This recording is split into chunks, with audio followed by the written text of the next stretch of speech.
surem dewangkara kingken ler mangukswa wadananira layu kumbal kucam rahnya maratani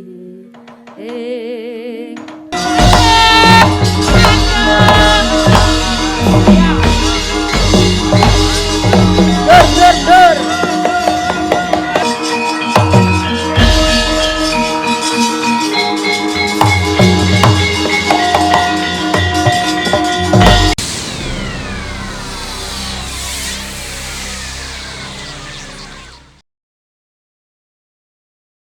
mahambek sang para marta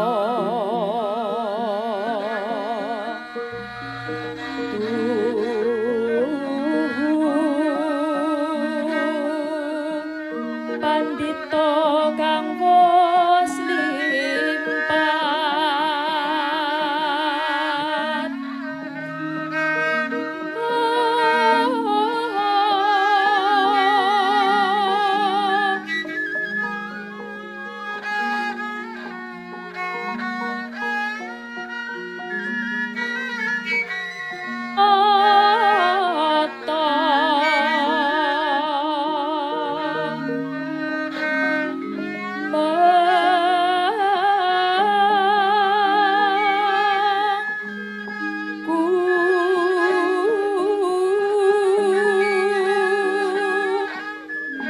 liring kasarjanan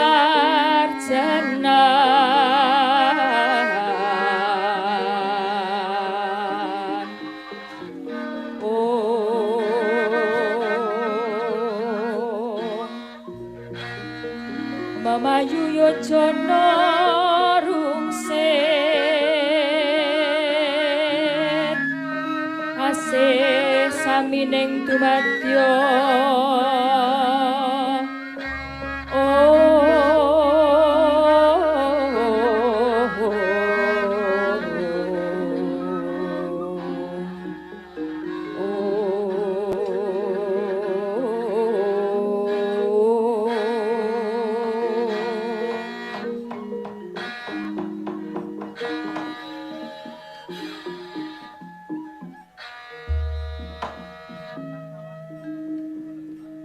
Hongilaheng astu nama sidam kaya ngapa bombonging poneyang dene duwe putu wanita loro persasat kaya jambe sinigar dasare yo ayu kabeh yo mung pitungkase poneyang aja nganti sira lerwakake mungguh wanita iku kudu ayu ora mung ayu ing lair nanging uga ayu ing batin pergiwa lan pergiwati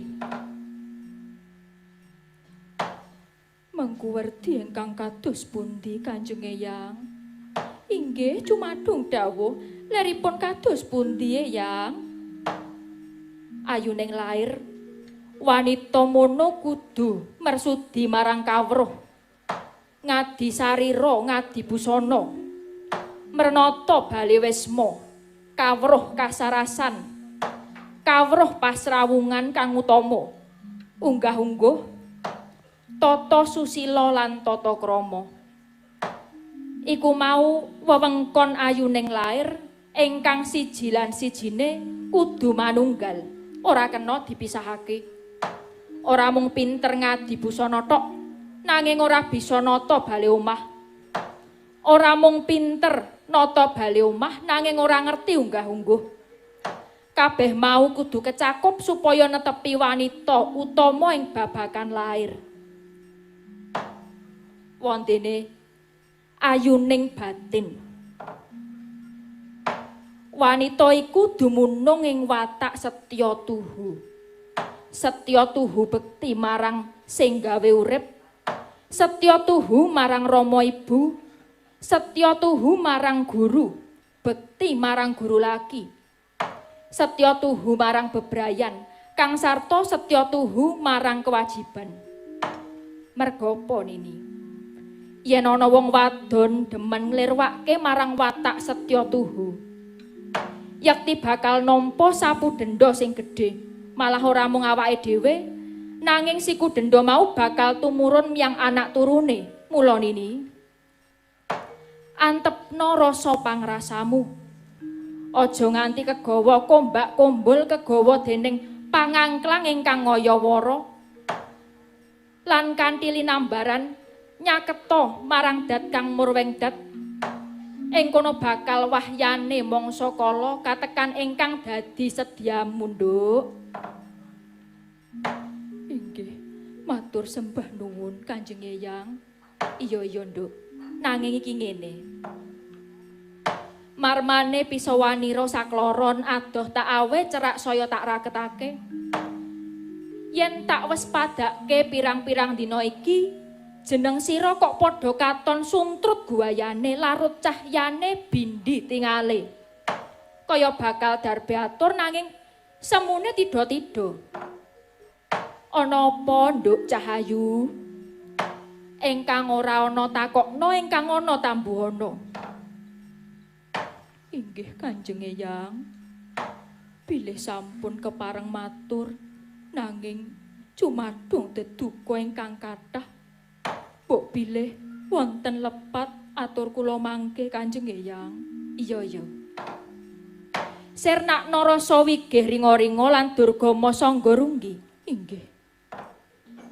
Kanjeng Eyang, kados pangandikanipun Eyang rumiyin bilih tiyang gesang wonten alam padang menika kedah enget ingkang nitahaken dene ingkang nitahaken menika Gusti ingkang Maha Kuwasa. Gusti lajeng mijikaken titah nanging lumantar bapa saha biyung kados ingkang wayah pun pergiwa-pergiwati menika. Kula gesang wiwit jejabang ngantos remaja putri mokal menawi namung mlethek saking kayu watu. Mestinipun kula inggih wonten ingkang ngukir jiwa raga kula. Ingkang menika Eyang, rehnen ingkang wayah kekalih sampun ngancik remaja putri keparenga paring dawuh pangandikan menggah sinten ingkang ngukir jiwa raga kula, sinten sejatosipun Sudarma kula Kanjeng Eyang. Hongilah ing Astuna Masidam. Ora lidok ujare wong daplok. Bareng jeneng sira wis padha ngancik remaja. Ora wurung mesti bakal takon lan nanjihke babagan iki.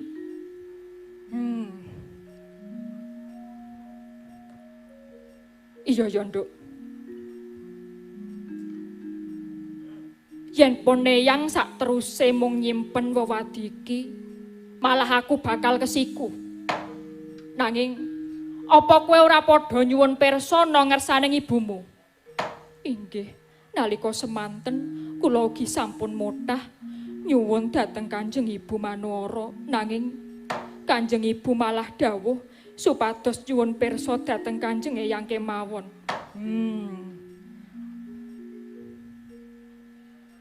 Ya wis nek ngono, tak jarwani ya, Nduk.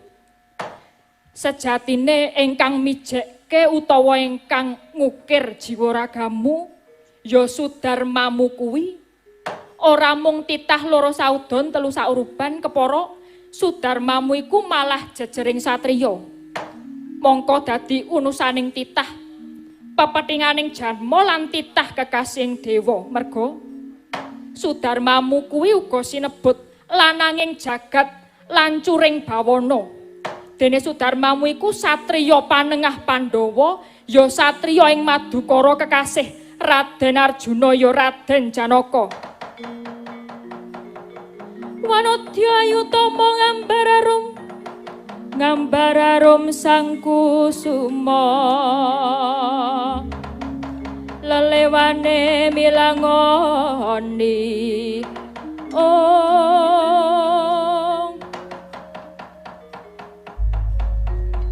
matur sembah nuwun Kanjeng Eyang.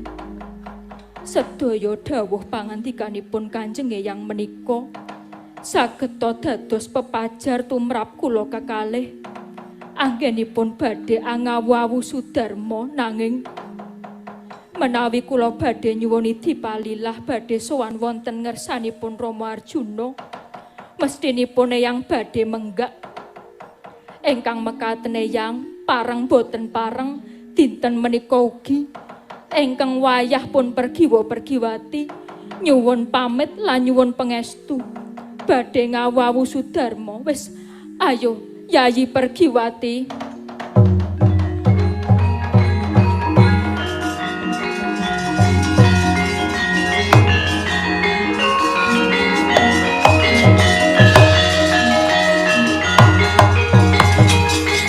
Aduh putuku.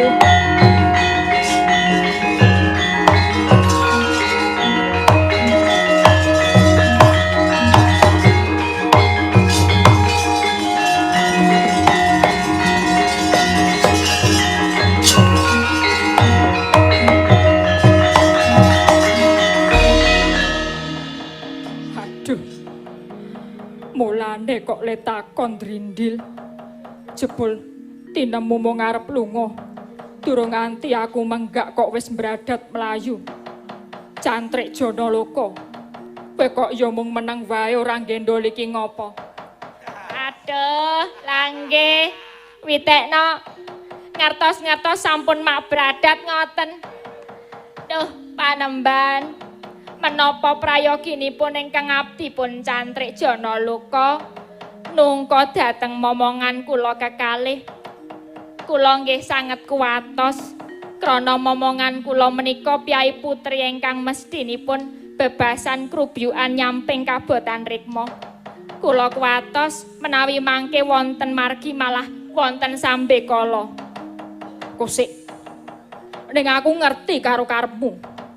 Apa dikira aku saben-saben ora nggatekke karo lagak lagon lagianmu po? Putuku Pergiwa-Pergiwati iki wiwit bayi tekan gedene semene iki. Kowe sing tak pasrahi supaya momong lan melu nggula wentah. Ning bareng saiki wis padha gedhe. Kowe malah arep duwe milik karo putuku to? Dikira aku ora lantip ya? Kowe iki saben wayah sore wancine putuku do adus. Ngopo kowe brangkang-brangkang tak takon? Kowe mau arep nginjen to? Mula nek kowe arep nututi putuku iki jane aku ora lila. Mergo saka apa? Saka pandugaku kowe mau arep sembranan karo putuku. Aduh. Sangati Panembahan. Sagluguting kolang kaling juwawut pinara sasra. Mboten wonten ceceking manah kula badhe milik dhateng momongan kula inggih wayah paduka kekalih. Dados niat kula nggih namung badhe ngawat-awati dhateng momongan kula. Mboten wonten kekajengan ingkang badhe nerak saking angger-angger. Yakin menika. Apa kuwi tenan? Iso tak ugemi kabeh aturmu. Saestu Panembahan. Apa sing bakal tok nggo bukti dimen aku percaya karo kowe. Duh, sangati Panembahan. Menawi ngaten kula badhe prasapa. Menawi kula ngantos dara, menawi kula ngantos cidra, menawi kula ngantos wani anjawat, menawi kula ngantos wani gonjak badhe mrawasa dhateng momongan kula, jagat saisinipun mugi nekseni sumpah kula. Bilih ing mangke kula badhe pejah dipun kroyok prajurit.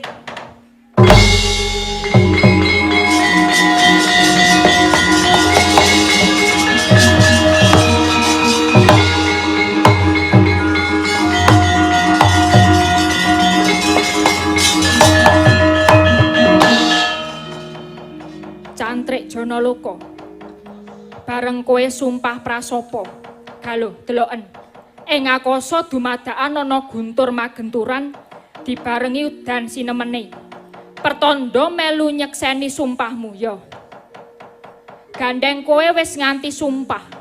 Tak lilani yen kowe arep nututi putuku. Nanging yen nganti iki mengko kowe nglanggar sumpahmu dhewe. Bejo cilaka sing nyandang ya kowe dhewe Cantrik Janalaka. Inggih, matur nuwun. Yen ngaten kula nyuwun pamit Panembahan.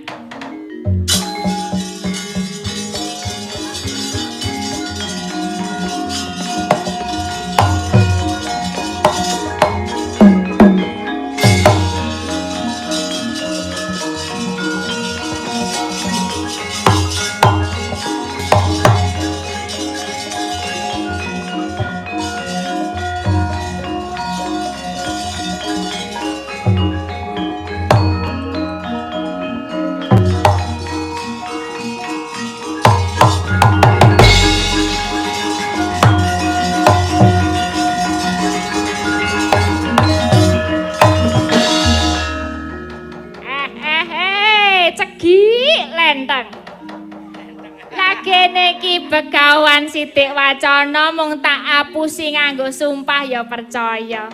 Mongko tumrap aku ra percaya anane sumpah mbel. Wong aku mau ramuni sumpah kok. Aku munine sumpral. Sumpral.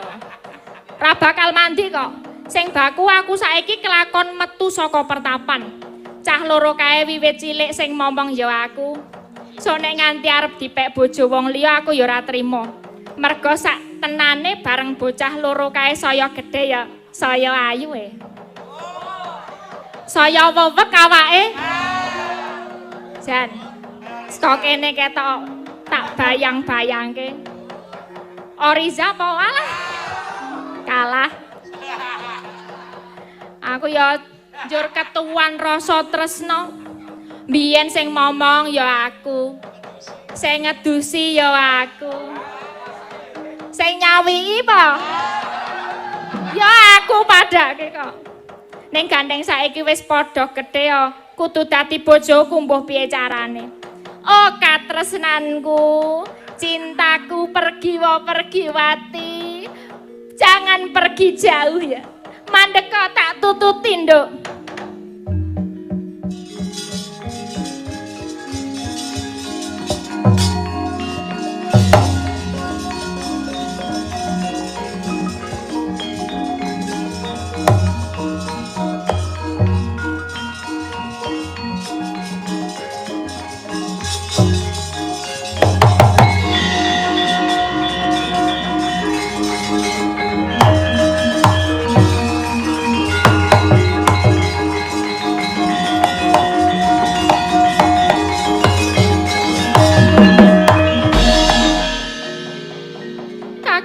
Pergiwa. Tak pikir-pikir sing grusah-grusuh ki malah Mbak Yu kok. Senengane lho mesti grusah-grusuh. Grusah-grusuh piye? Wong ya awake dhewe ki durung ngerti kasatriyan Madukara ki ning ngendi lan Rama Arjuna ki piyayine kaya ngapa. Ngerti-ngerti kok bradat mlayu.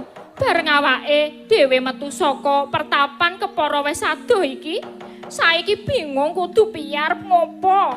Arep mlaku ning ndi meneh ora piye iki Kakang Mbok. Ya wis ben.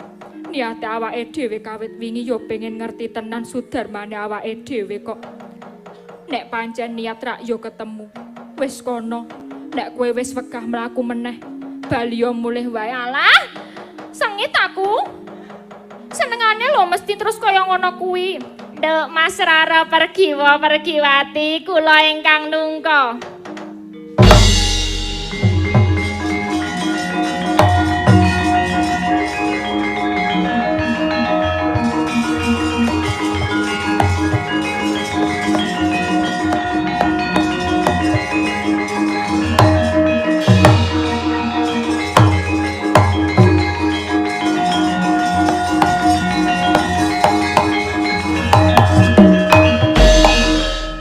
Iki cantrik Janaloka.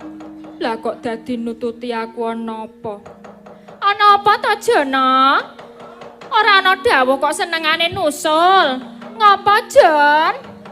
Biasane gawe status iki, kok ora gawe status. Aku ora ngerti nek kowe nyusul. Inggih. Ngaten Mas Rara. Mula kula nungka niki sebab kula dipun dawuhi ingkang Eyang. Suraosipun rehnen Mas Rara kekalih menika piyai putri, kula supados ngawat-awati njampangi tindakipun Mas Rara dhateng Madukara. Mergi saking pertapan Andong Sumawi dumugi Madukara menika tebih sanget. Iya, yen pancen mangkono malah kebeneran, ayo gek budal wae. Iya, Jana. Nek pancen arep ngancani ayo, ning ora kena cedak-cedak lho. Mangke riyin. Ampun kesesa budal. Sareh mawon. Jalaran iki kula badhe nglairke pangunek-unek kula riyin. Merga kula niki janipun dangu gadah gegembolan raos sing batos. Menawi namung kula pendhem kemawon yen dangu-dangu dados getih mlumpuk wonten dada menika yen ngantos saking dada lajeng minggah ten sirah.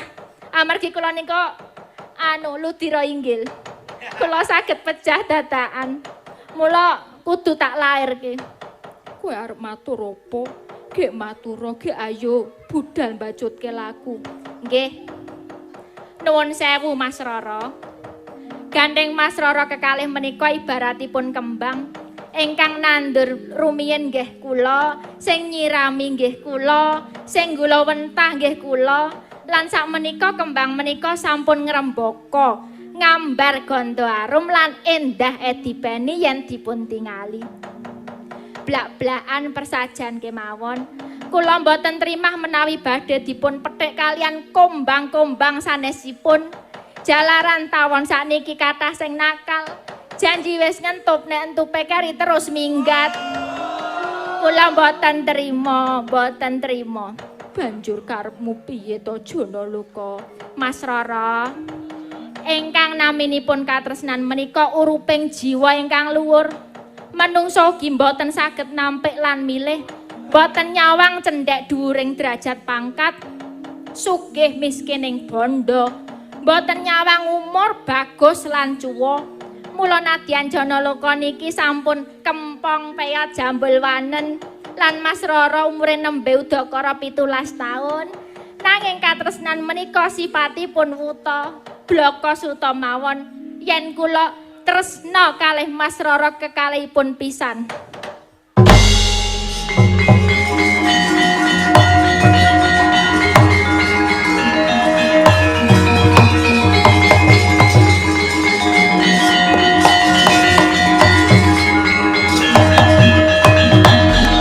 Cantrik Janaloka, kowe kuwi wis tak anggap keluargaku dhewe, lan kowe ya wis tak anggap wong tuaku. Merga kowe sing momong ya wis kowe sing momong aku. Nanging jebul ora ngira yen to kowe malah darbe melek kaya ngono. Bat-obat, wong tua-tuas untune wis entek wae sing gaya lho. Wis ben. Sisan tak jabel basaku. Tak dadaki sisan wong nyatane aku tresna tenan karo Pergiwa-Pergiwati. Lan iki malah kebeneran. Nek sampean do arep sowaning Madukara ayo tak terke. Malah aku sisan arep matur karo calon maratuwaku ya Raden Arjuna. Yen aku bakal nglamar Endang Pergiwa lan Pergiwati. Hehehe. Calon duwe bojo loro. Mbayangke kaya ngapa endahe? Bojo loro ayu kabeh. Aja sumelang. Arep aku wis umur 60 taun. Ning aku isih kuat ngayahi lan ngayani. Tur duwe bojo loro aku ya kudu adil. Mengko Senin, Selasa, Rebo aku tak ning nggone Pergiwa. Kemis, Jemuah, Setu tak karo Pergiwati. Minggu libur kok kerokan sik karo jejamu. Nggo nyusun kekuatan. Wong edan kowe. Aku ora sudi karo kowe Janaloka. Ora ngilo karo githoke. Sedhela meneh wak mati we kok. Wis ayo Mbayu, rasa digawe wong kurang ajar kaya ngono.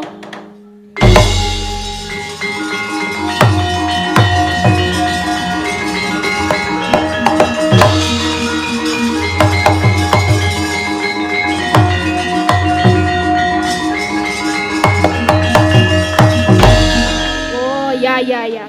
Suarane do atos. Alah, tak telatenane engko nak ya kena. Pergiwa-Pergiwati, katresnanku, cintaku mandhek ya, Nduk.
Pripun, Man?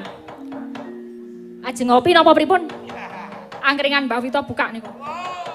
Ora kok malah ngopi barang. Iki seje ya. Iki tak kandhani. Saka pangiraku iki wis bakal tekan ana pertapan Nandong Jinawi. Mundi dawuhe rakamu ya Angger Prabu Duryudana. Sebab anakmu Lesmana Mandrakumara nggone gandrung-gandrung kempi-kempi karo Endang Pergiwa-Pergiwati wis ora bisa sinayudan meneh. Mula awake dhewe banjur kedhawuhan munggah ana ing pertapan Nandong Jinawi supaya nglamarke Lesmana. Jagat, ayo Pergiwati, enggal digelak lakune.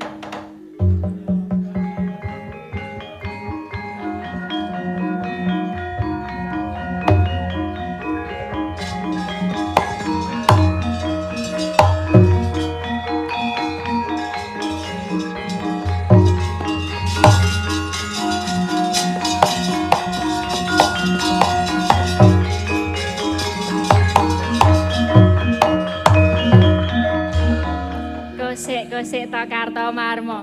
Lagi wae awake dhewe rerasanan. Iki kok ana bocah wadon loro ayu-ayu mlayu-mlayu. Iki sapa ya iki? Wah, prayogi dipun tangleti riyen Paman. Napa kula mawon sing nakoni? Wah, aja. Aku wae sing takon. Kowe cah enom sing ngalah. Gosik, kok ana bocah wadon loro ayu-ayu mlayu-mlayu. Kowe iki sapa, Nduk? Inggih, kula pun Endang Pergiwa menika adi kula Pergiwati. Kowe Pergiwa-Pergiwati lah, candak kowe.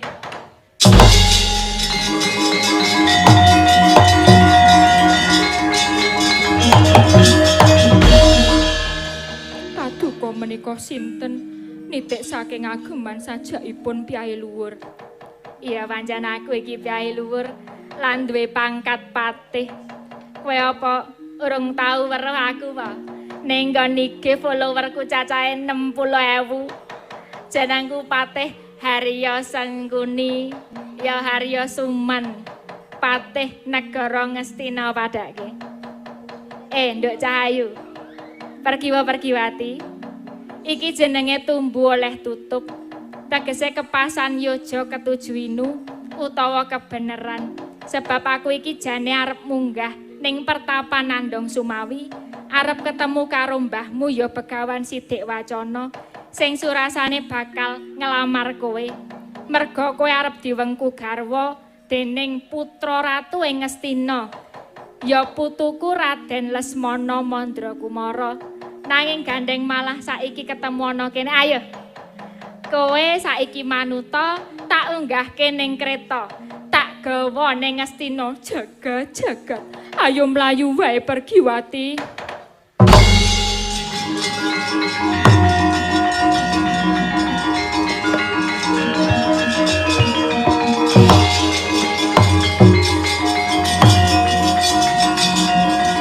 Ayo disusul Kartomarma.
Janaloka.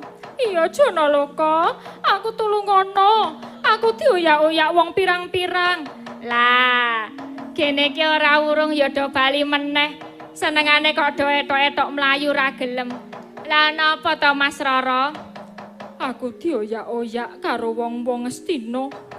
Mergo aku arep ditumpakke kereta, arep didhauphke karo anak Ratu Ngastina. Nanging aku ora gelem. Banjur aku mlayu, aku tulungono ya Cantrik. Ya. Aja sumelang, tak tulungi ning ya kuwi lho. Jer Basuki kuwi mestine mawa beya. Sida do gelem dadi bojoku apa ora? Nek gelem dadi bojoku ya tak tulungi, nek ora silahkan. Dadah. Tobat.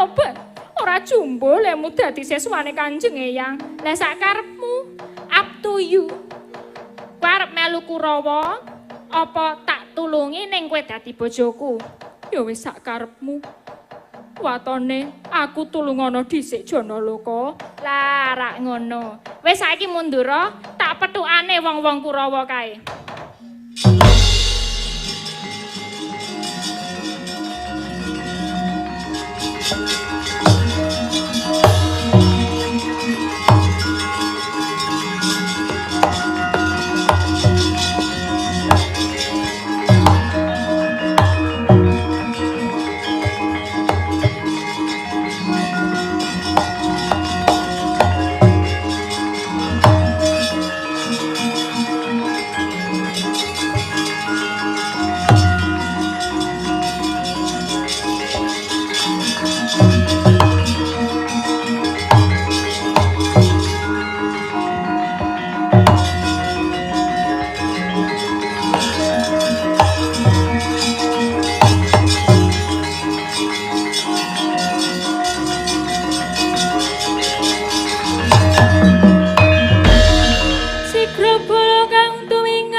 Perang samya ngadali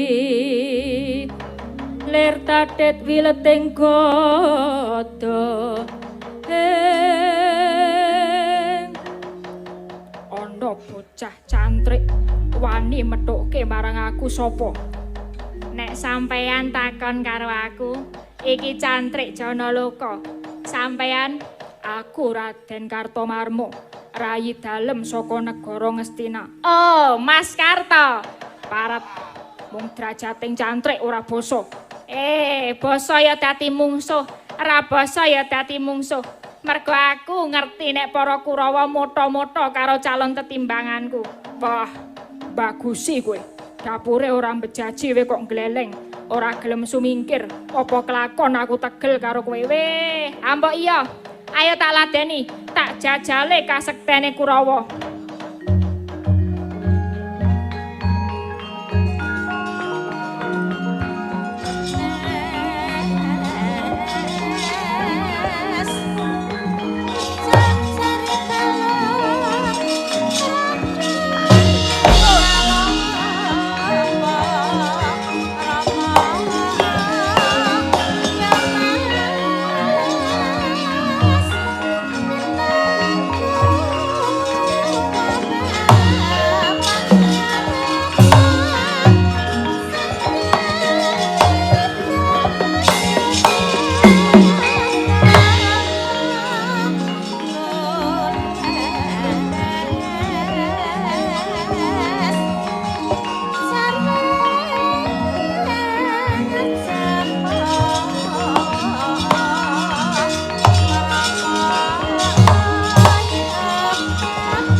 ana paedahe ngladeni cantrik. Prayogane cantrik Janaloka iki dikrocok kegaman wae, dikeroyok wae.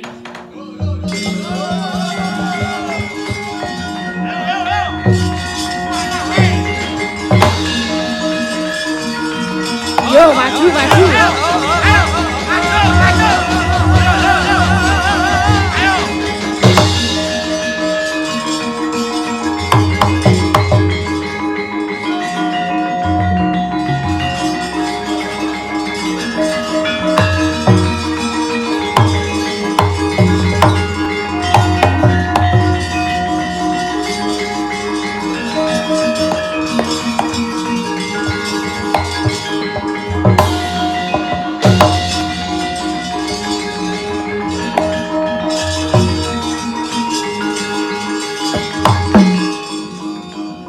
Mati we cantrik.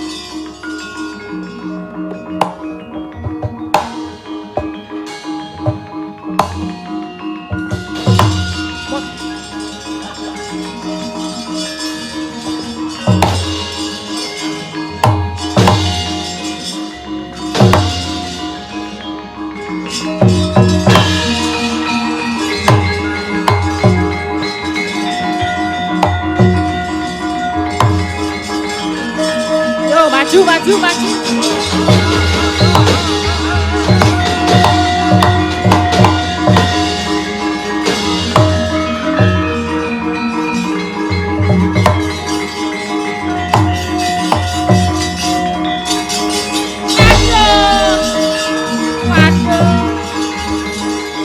Yo, kroyok, kroyok, kroyok, kroyok.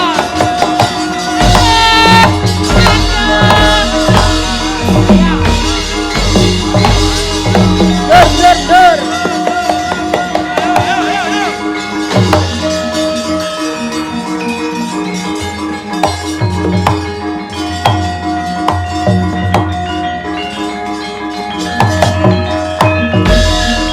Aduh. Surem-surem dewangkara kingken ler mangukswa. Wadananira layu kumbal kucam rahnya maratani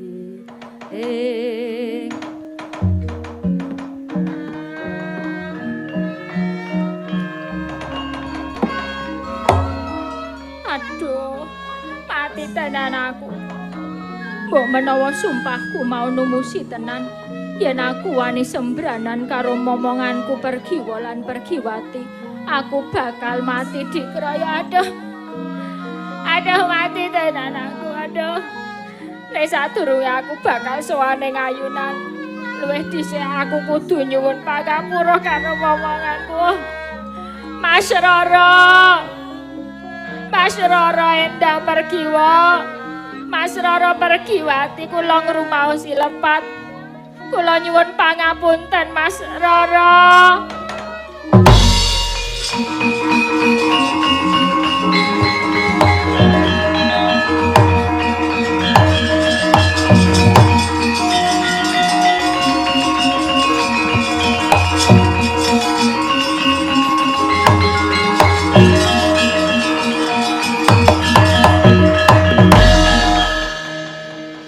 Cantrik Janaloka, kowe mati tenan.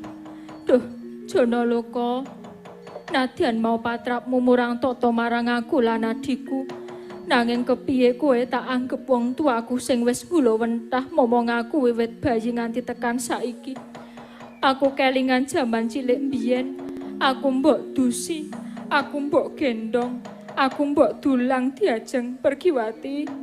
Ayo disesuwun bareng-bareng. Muga sowane Cantrik Janaloka leh pangapura saka ngarsaning Gusti Kang Maha Agung lan dipapanake ana kasuwargan jati.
malaya bumi nganglanging gegono ngisor bener kae kawit mau tak wis padake ana bleduk mangampak-ampak bareng aku saya caket lah kok jebul pepundhenku para Kurawa mulasara marang pawongan ingkang wis rada ndungkap yuswa mongko kae gono wanita loro iki mesti Kurawa mung bebutek banyu bening lan iki ora adil ing atas mung wong siji kok dikroyok yen ngono ora perlu tak takoni barisane Kurawa tak babatane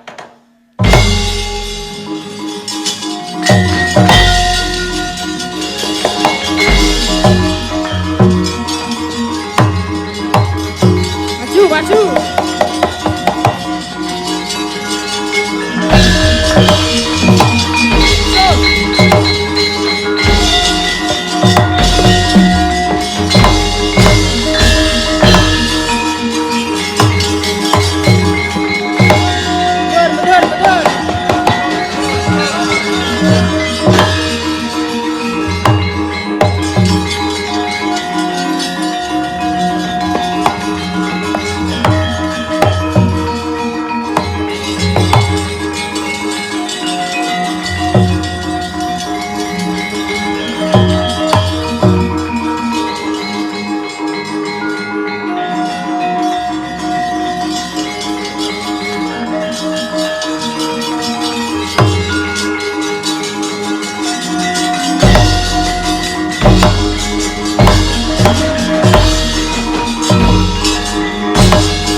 Sonya tengah wengi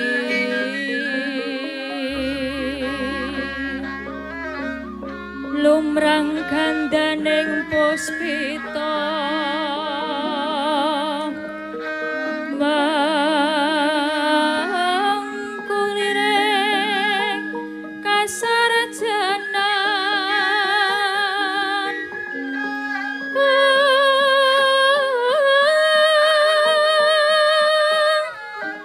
Sang Twijawara brengahang lir swaraning madu brongto manung songsarining kembang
Gatut. Tempu ing dina dhauping penganten nggonmu bakal dhaup karo pergiwa wis bakal tumapak. Mula kowe kudu wis samapta lair batinmu ya nang. Merga iki pancen wis tak rembug nggonku bakal bebesanan karo pamanmu Janaka. Inggih, ngestokaken dawuh Rama Kyai. Anakku, kulup Gatotkaca. Katresnan kang suci ku uruping jiwa ingkang luhur ingkang kudu dituku nganggo pengorbanan. Mula yen to nganti kowe mbayar pitukoning katresnan ingkang gedhe ora kena selak ya kulup. Tetep ana uripmu bisa ngayomi keluarga kulup. Palugon lakoning lekas kita linuting kita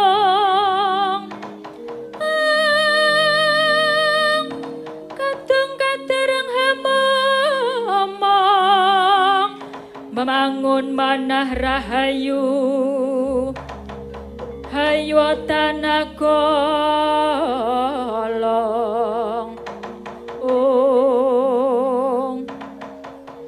katungko sowanipun Raden Abimanyu.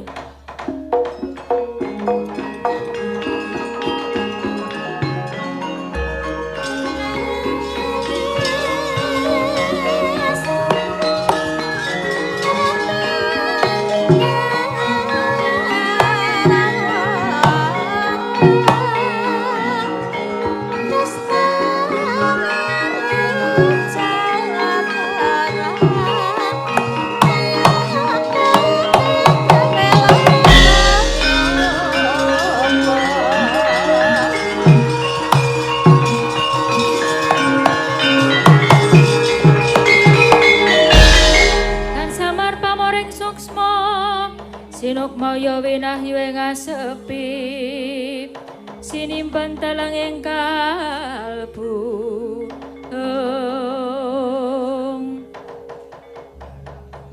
nuwun amit pasang kaliman tabik sinabetna ing ila dunit dumawa ing tawang towang kula ingkang sowan Siwa Jodipati saha Siwa Dewi Arimbi.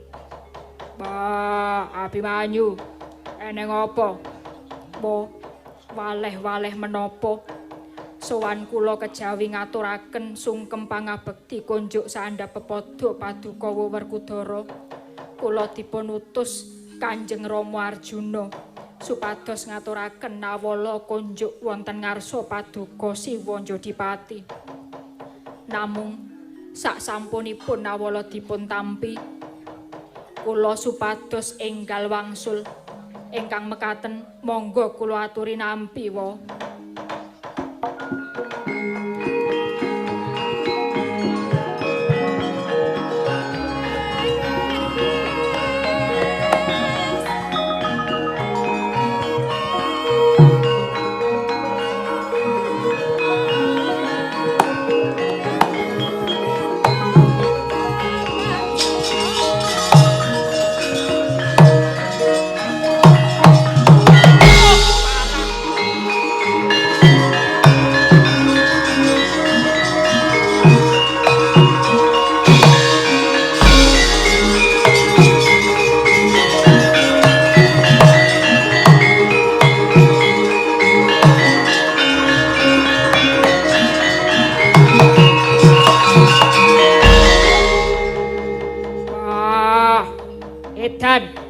Jlamprong nyepelekke karo aku. Wingi-wingi wong apa rembuke blendra-blendre kaya banyu tumumpang godhong sente. Wah, Gatot. Pamanmu Janaka leda-lede. Rembug wis dadi ngerti-ngerti nggonmu arep dhaup dibatalke. Wah.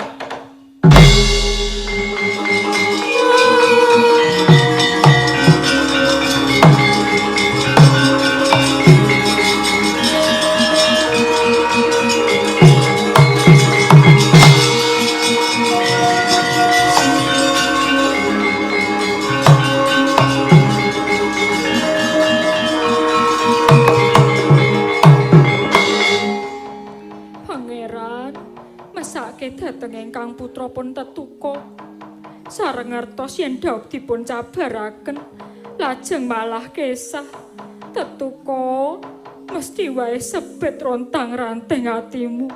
Pangeran menika kados pundi? Wah, Rimbi, kowe aja nangis. Percaya wae, dikuncen ana, digedhong ana. Nek pancen pergiwa pesthi jodhone, pilih margane.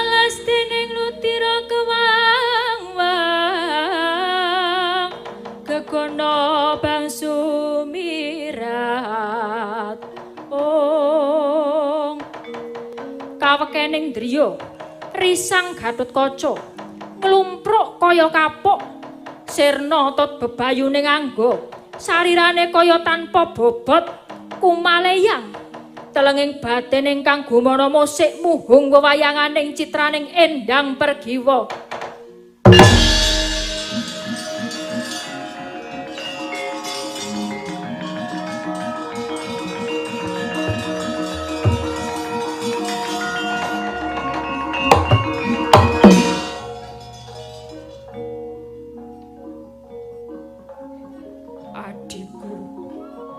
Adikku wong ayu diajeng Pergiwa. Sesotyaning jantungku. Oh, Pergiwa. Sekawit kasetyanmu marang aku jagat tanpa timbang. Sakngertiku, kowe wanita utama ing budi prasuryanmu sumeblak netramu mblalak. Oh, nadyan ora diabang nanging latimu abang, blegermu merabu Pergiwa. Sucining atimu puguh ngugemi kasusilan. Sakngertiku, duh, kowe mung tansah ngreksa ajining diri, wanita ingkang bakuh jaba jeromu. Nanging kena ngopo? Kena ngopo? Kena ngopo kowe tega karo Gatotkaca Pergiwa?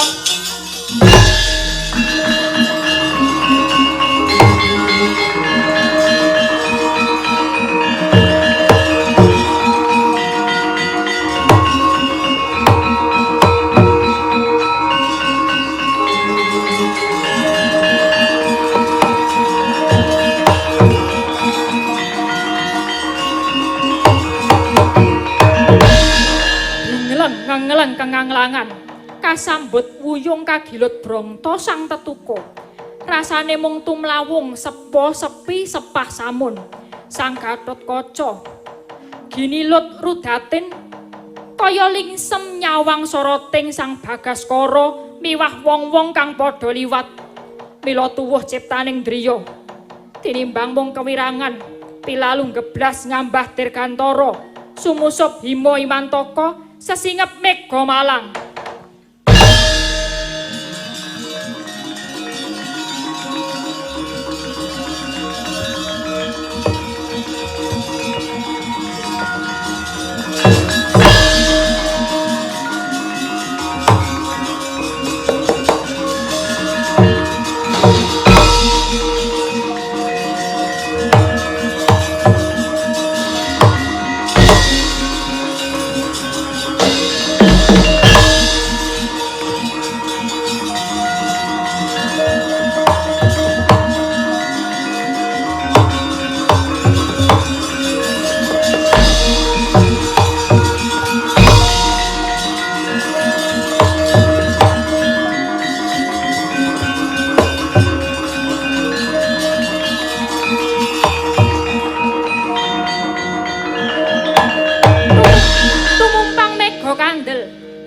Kalisian glebak ngiwa miring nengen ingkang ketingal amung endang pergiwa peksi Raja Wali kekablak mungguing langit yen dinulu kaya sampure endang pergiwa ingkang ngarsa nggeret astane Dyan Gatotkaca tambuh-tambuh sotaning galih saking jibeg bebeking araos anjok saking wiyati mestaka kajeblesake watu gilang.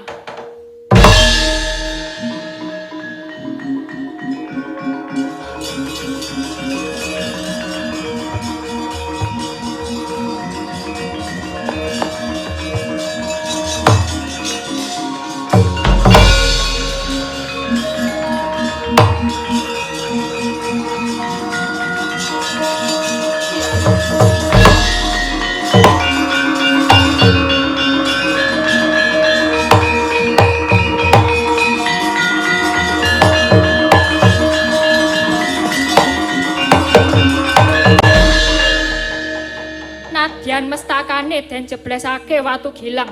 Parandene mestakane sang tetuko datan pecah.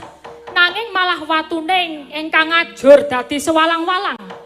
Mila Dyan Gatotkaca bangkit rinujit telenging batin tansah kempi-kempi dateng sang ayu endang pergiwa. Lelewane milangoni Sumbaga Wiratama andudut nala saya banter kabidong wuyung. Lali lali datan bisa lali lawas saya katon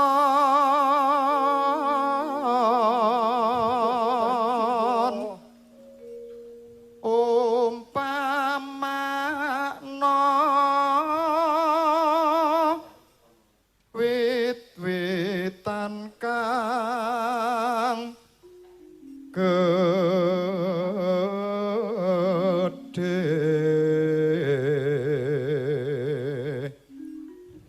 tinutuan datan bisa mati merajak saya semi tresnaku ngrembaka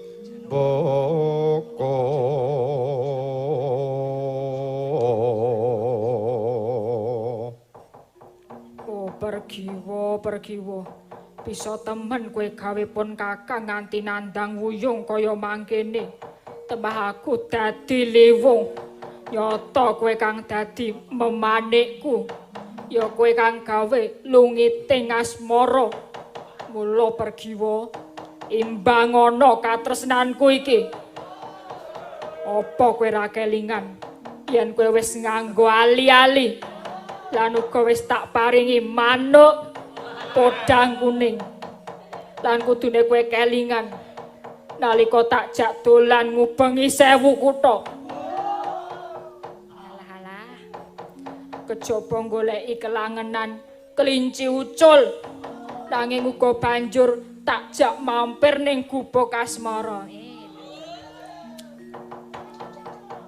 Diajeng pergiwa piwelingku ingkang setya tuhu aja dadi ati. Walah. Wong yen lagi gandrung ora peduli mledhos ing gunung. Gatotkaca. Noleo, Ngger.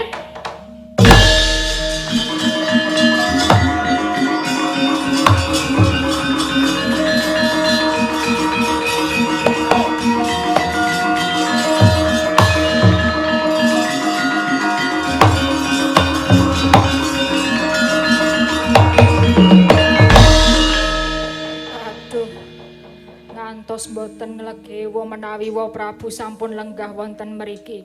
Nyuwun pangapunten, Wa. Kok dadak njaluk ngapura ki ngopo? Wong aku ya tau ngalami kaya ngono kuwi kok. Lan kaya ngono kuwi sinandang dening titah tegese lumrah, mesti padha ngalami kabeh. Wa Prabu, kok lenggah wonten mriki lan pirsa menawi kula Kresna ki menungso setengah dewa. dadi bisa mapan ana ngendi wae. Lan aku ya wis pirsa marang kang mbok sandang iki. Menawi mekaten menapa saged paring pitulungan dhateng Kang Putra. Praptaning Ponwa ana kene pancen arep mitulungi kowe kuwi. Nanging kados pundi? Katresnan kula kalian Diajeng Pergiwa.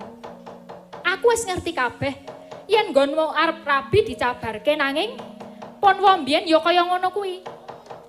Nalika arep dhaup karo putrane Paman Prabu Bismaka mbiyen, aku ya dicabarke merga Dewi Rukmini wis dilamar dening Pendhita Durna.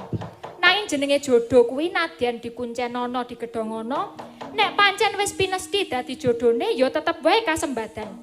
Ya mung kari carane piye ngono. Lajeng prayoginipun kados pundi wa Prabu? Gatotkaca, tak kandhani ya, Ngger. Kresna iki duwe garwa 3 cacahe, malah umuk. Biyen kabeh liwat dalan mburi kabeh. Nyatane iso kelakon, nek ra iso metu lewat ngarep ya lewat mburi no. Mula colongen wae, nggih nyuwun pamit.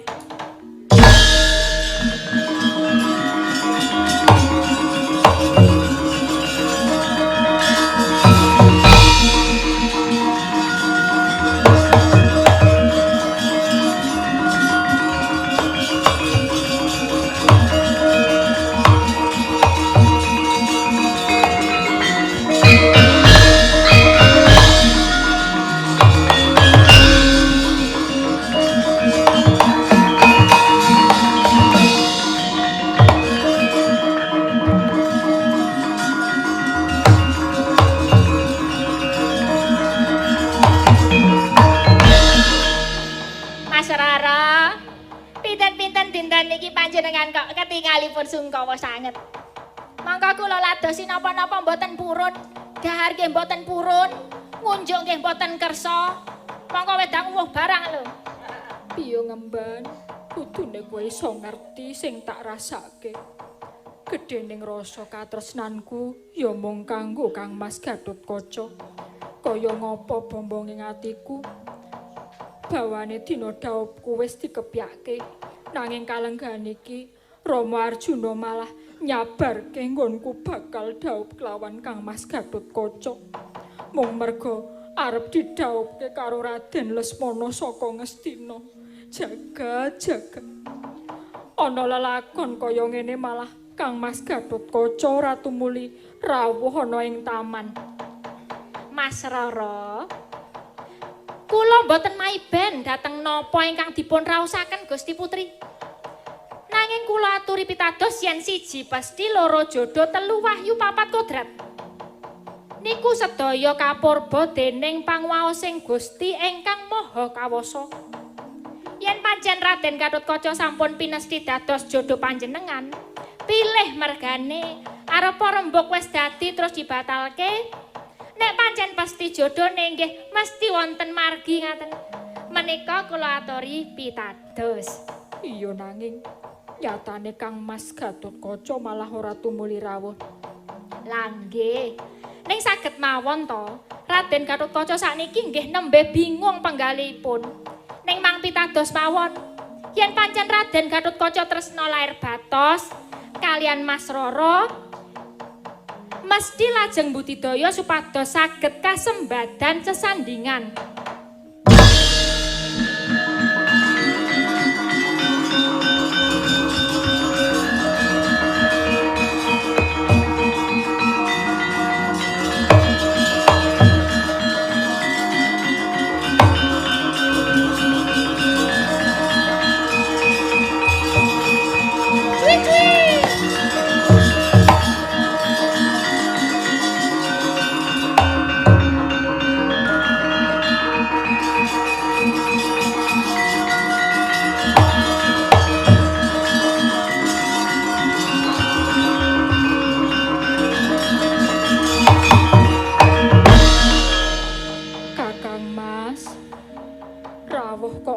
Lajeng ngungkuraken Kang Mas, kula aturi mirsani dhateng ingkang rayipun Pergiwa.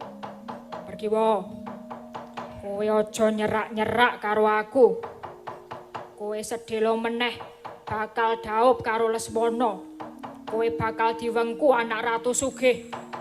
Kang Mas menika ngendika menapa to? Nadyan kados pundi katresnan kula? Inggih namung kangge paduka Kakang Mas. Prasetyaning manah kula pergiwa nedya suwita dhateng paduka Janaloka prapteng delan. Jiwa raga kula sawetahipun namung kangge paduka. Wah, ayu tenan kowe diajeng pergiwa.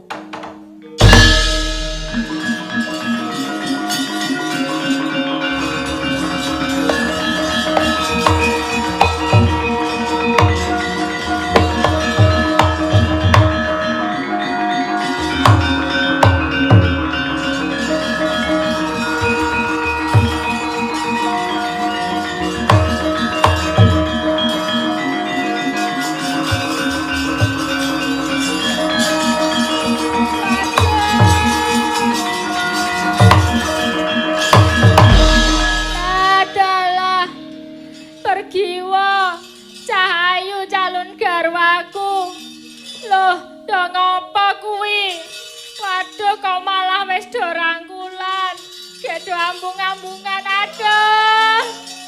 Waduh, aku semaput aku.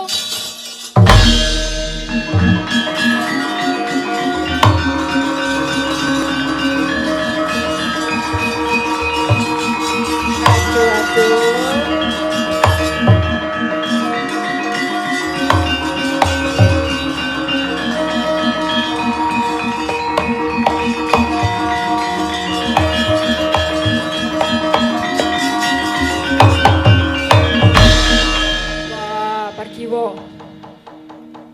Yayi Pergiwa, yen pancen kowe tresna kelawan aku, kowe gelem ora?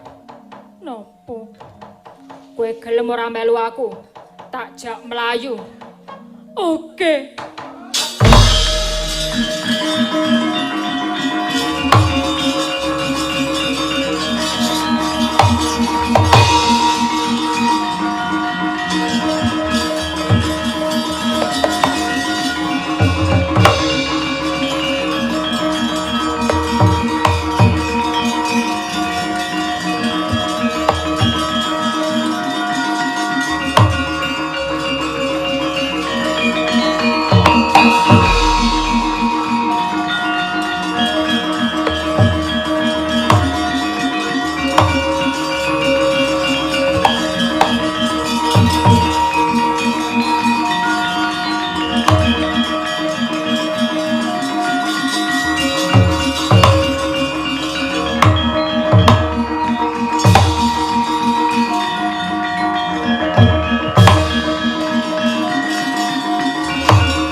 Kendel Bondowani, gleleng pacakmu kowe Gatotkaca, wani gonjak calon Prameswari Ngastina, pecah cirahmu.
Gatotkaca wani gawe geger ora patut kapeksa kudu nglepaske jemparing sing bisa mbondo tanganmu.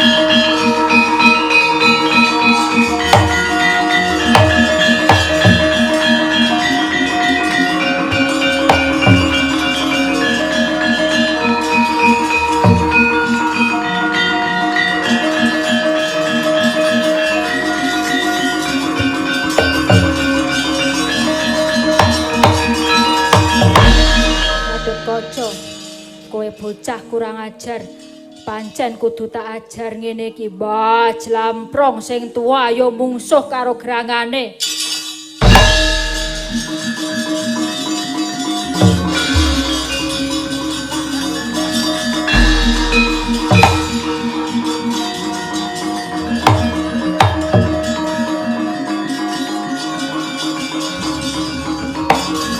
Adek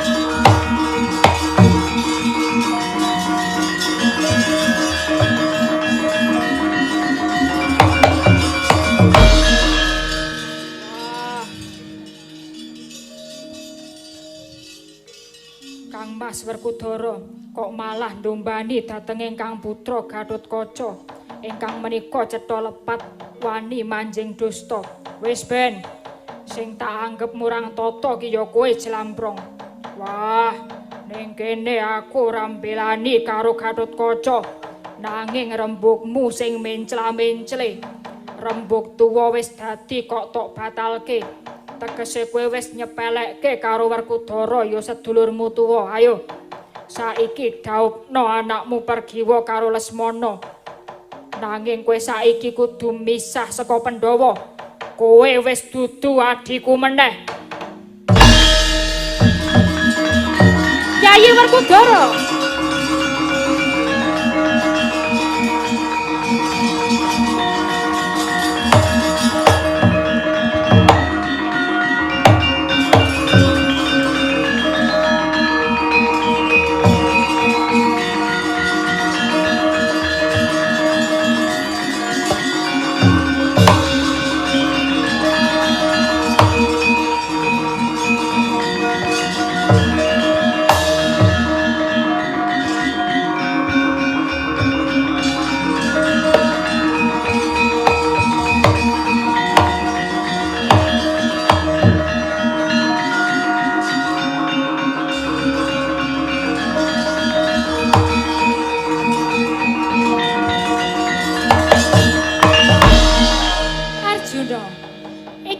Sing gawe rekodaya lan iguh partikel pancen aku. Gatotkaca manjing dusta ing taman sing dawuh ya aku. Ayo, saiki coba pikiren. Anakmu Pergiwa lan Gatotkaca wis padha tresnane. Mongko rembugmu karo Werkudara ya wis gumathok nggone bakal bebesanan. Kepyakan dina daup ya wis gumathok. Kok ngerti-ngerti tok cabarke. Lehmu mikir ki piye? Apa dikira Kresna ora ngerti? Kowe wis kena pengaruh Pendhita Durna merga kon nginang sing kuwi wis diseni guna-guna. Lan kowe kena pengaruh bakal ndhaupke Pergiwa karo Lesmana ki pamriye. Kowe ben iso cecaketan karo Banowati to? Ya ora. Oh adikku Di. Arjuna, sing kudu tok pikir bocah wis padha tresnane kok banjur tok pedhotke katresnane. Kuwi mengko yen nganti anakmu Pergiwa banjur ngengleng. Sing kelangan sapa? Duh, anakku ngger Pergiwa lan Gatotkaca.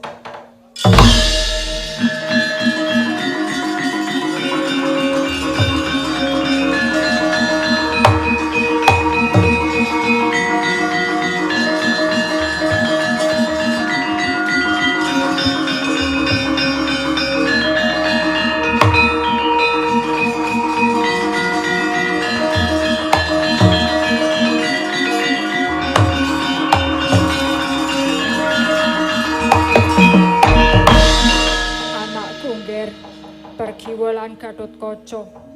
Babagan iki wong tuamu Arjuna sing luput, sing gedhe pangapuramu ya Ngger.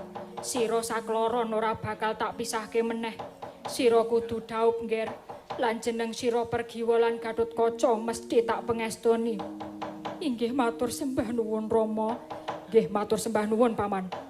Kang Mas Werkudara, kula ingkang lepat nyuwun pangapunten. Ya, ora dibaleni meneh. Aja gampang kepilut karo Banowati. Mboten, Koko Prabu.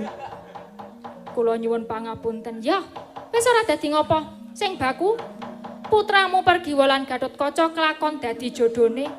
Kang mangkono, Gatotkaca lan Pergiwa tetepa tetunggalan nggone mbangun bebrayan gung lan tansah bisa njaga marang rasa katresnan kang suci. Lestari Widodha langgeng nggone bebrayan kalis ing sambekala adoh saka godha rencana muga Gusti tansah jangkung sinanding ing kanugrahan.